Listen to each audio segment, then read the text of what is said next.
The crow has returned. So there's a dove, a crow, and a pigeon. All being friends, sort of. See?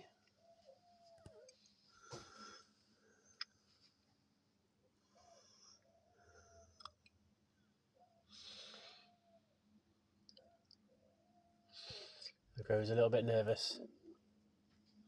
I think that's a crow, isn't it? Or is it a raven?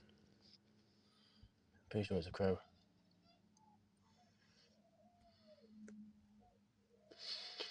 Look how beautiful it is, though. There's one well looked after bird.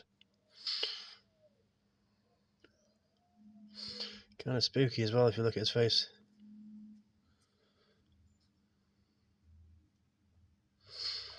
Right down to his black feet.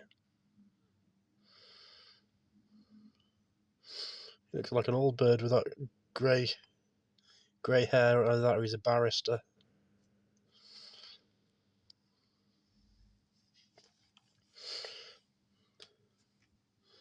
Hey babe.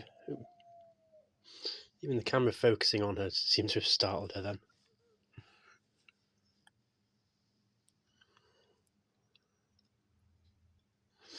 I love feeling different birds from my window.